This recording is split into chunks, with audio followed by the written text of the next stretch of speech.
Assalamualaikum warahmatullahi wabarakatuh. Hai semua, bertemu lagi bersama saya Anisha Dektoviani, mahasiswi semester 3 Program Studi Bimbingan dan Konseling Islam Universitas Islam Negeri Sultan Haji Muhammad Idris Samarinda. Nah, di kesempatan kali ini sama seperti video sebelum-sebelumnya, kali ini saya akan sedikit menjelaskan mengenai perkembangan bahasa dan komunikasi, yang dimana merupakan mata kuliah dari Psikologi Perkembangan yang diampu oleh Bapak Muhammad Hasan Abdillah, SPSI, MPSI. Baik, langsung saja kita pada pembahasan yang pertama, yaitu mengenai pengertian dari bahasa dan komunikasi tersebut.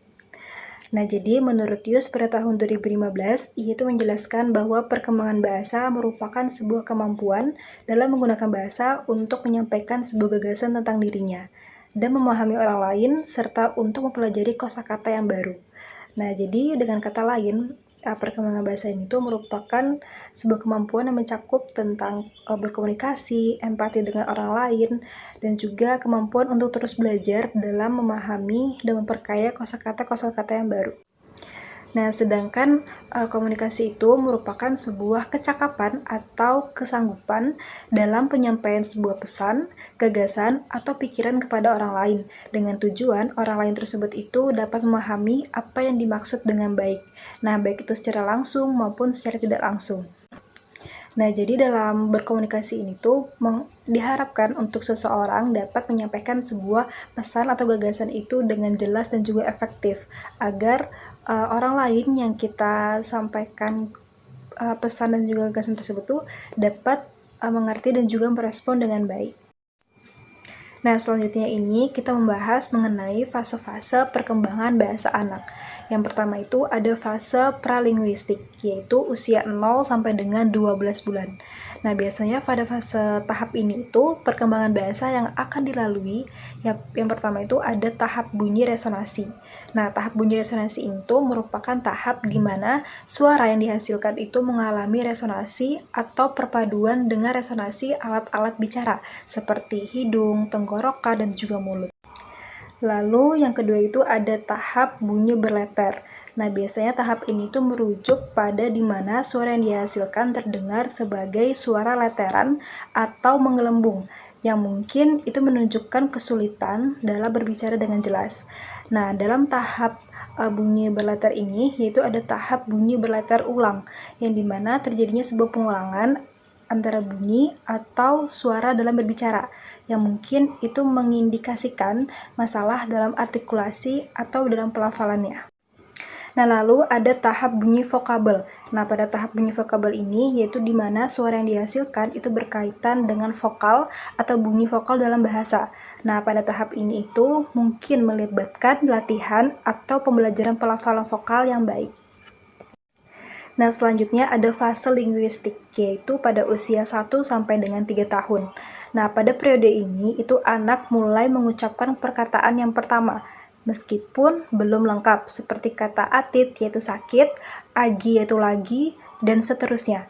Nah, pada fase ini tuh ditandai dengan sulitnya anak mengucapkan bunyi huruf tertentu, seperti R, S, K, J, dan juga T. Nah, pada fase ini, perkembangan bahasa yang dilalui anak itu terbagi dalam 3 tahapan. Yang pertama itu ada tahap kemampuan mengucapkan 1 suku kata, dan yang kedua itu ada tahap kemampuan mengucapkan 2 suku kata, dan yang ketiga adalah tahap kemampuan dalam mengucapkan lebih dari 2 suku kata. Lalu yang ketiga yaitu ada fase diferensiasi, yaitu anak pada usia 3 sampai dengan 5 tahun. Nah, pada periode ini anak itu mulai bisa untuk memilih kalimat dalam situasi tertentu. Nah, jadi hal ini tuh menunjukkan bahwa anak ini mulai mengembangkan sebuah keterampilan berbicaranya yang lebih kompleks lagi dan dapat untuk memahami sebuah konteks di mana berbagai kalimat atau ungkapan itu dapat digunakan. Lalu yang keempat yaitu ada fase preschool, yaitu anak usia 5 tahun. Nah, pada fase ini itu merupakan fase di mana anak itu menjelang masuk sekolah dasar seperti TK dan juga playgroup. Nah, pada fase ini anak itu sudah mampu dalam berkomunikasi dengan orang dewasa dan juga ia mampu untuk menyusun beberapa kalimat menjadi sebuah cerita atau storytelling dengan menggunakan struktur yang sesuai. Nah, selanjutnya kita membahas mengenai ciri khas perkembangan bahasa anak. Jadi yang pertama itu ada terjadinya perkembangan yang cepat dalam kemampuan bahasa anak. Nah, jadi anak ini sudah dapat menggunakan kalimat yang baik dan juga yang benar. Lalu yang kedua yaitu dapat beradaptasi dalam suatu percakapan. Nah, jadi anak ini sudah dapat mendengarkan orang lain saat berbicara dan ia bisa menanggapi percakapan tersebut. Nah, lalu anak ini itu sudah bisa dapat mengungkapkan kalimat lebih dari 2.500 kosakata. Lalu biasanya ciri khas pada anak usia sampai dengan 5 tahun ini yaitu sudah mampu dalam melakukan peran pendengar yang baik. Nah, jadi anak usia ini itu ia dapat mampu untuk memperhatikan dengan baik apa yang dikatakan oleh orang lain dan ia itu dapat memahami sebuah pesan atau informasi yang disampaikan kepadanya. Selanjutnya ini ada faktor-faktor yang mempengaruhi perkembangan bahasa anak. Nah, yang pertama itu ada intelijensi, yaitu proses memperoleh pengetahuan tentang tinggi rendahnya kemampuan kognisi individu akan mempengaruhi cepat atau lambatnya perkembangan sebuah bahasa individu. Nah, jadi hal ini tuh relevan dengan pembahasan sebelumnya, bahwa terdapat korelasi yang signifikan antara pikiran dengan bahasa seseorang. Dan yang kedua yaitu ada kondisi fisik. Nah, dalam kondisi fisik ini, perkembangan dan pemerolehan bahasa itu terdiri dari berbagai kondisi fisik. Di antaranya pada anak itu tidak akan terjadi masalah pada organ bicaranya, serta organ pendengarannya. Nah, agar perkembangan bahasa itu dapat berjalan dengan normal, maka semua alat tersebut itu harus berfungsi secara baik dan juga efektif. Lalu yang ketiga yaitu ada jenis kelamin. Nah, biasanya anak perempuan itu melebihi anak laki-laki dalam aspek bahasanya. Jadi anak perempuan ini lebih dahulu untuk mampu berbicara daripada anak laki-laki. Dan kamus kosakatanya itu lebih banyak daripada anak laki-laki. Namun perbedaan jenis kelamin ini itu akan berkurang dengan bergulirnya fase perkembangan dan juga bertambahnya usia. Dan selanjutnya itu ada budaya. Nah, jadi budaya ini tuh beragam di Indonesia dan berdampak pada perkembangan bahasa anak, termasuk bahasa nasional.